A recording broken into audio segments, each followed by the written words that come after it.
Hey everybody, Milian here of The Perfectionist and Perfect Sound Studio. Today what we're going to do, we're going to work with samples in Maschine 2.0, and we're going to chop samples and save space on the computer. When you're working with samples, they take up a lot of space, so doing a lot of music tends to take up a lot of space. So we want to try to maximize what we do have. All right, so jumping right into it, what we're working with today, I got machine software. I'm on my MacBook Pro, and we're here in the studio. We're going to pull a sample from Digger's Delight Volume 1 samples. I just got this from vstvault.com. Shout out to them as well. And let's see here. Let's pull this up, make sure it's important. Yep.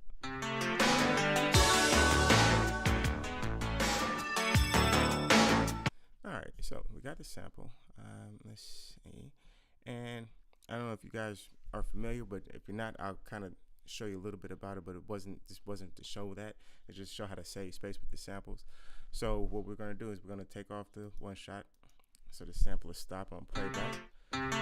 Hold the pad down if you want to keep going. All right. Now we don't want the whole sample. You guys can see here, you got where it starts at and where it ends. The sample is 25 seconds long. I don't need all of that. We only need the portion in the beginning. Let's open it up here so we can take a look at it.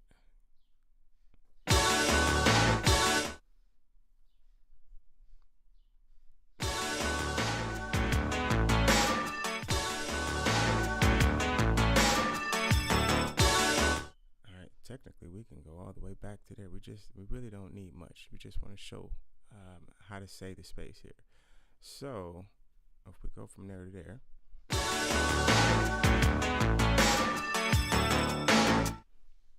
that's all we need for that.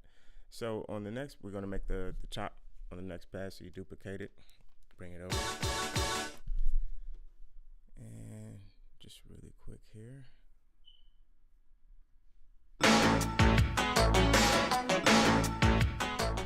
All right, so bringing this out so you can see both pads here.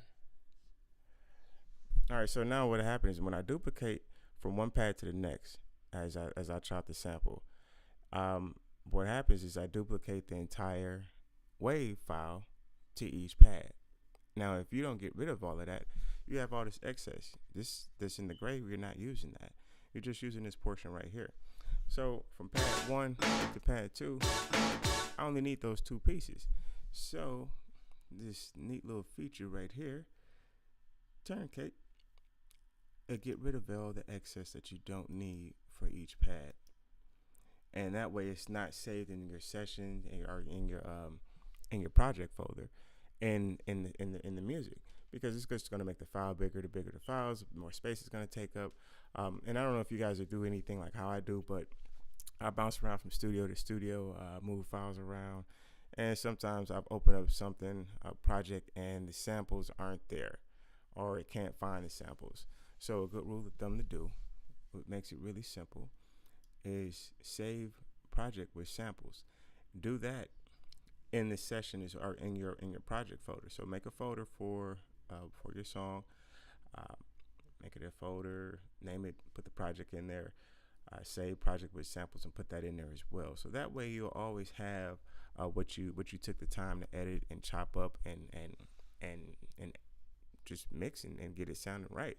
You don't want to lose that. So that way you keep everything right there with it. So like I said, real quick, use the tourniquet, chop off the part of the samples that you don't need, save the space on the computer.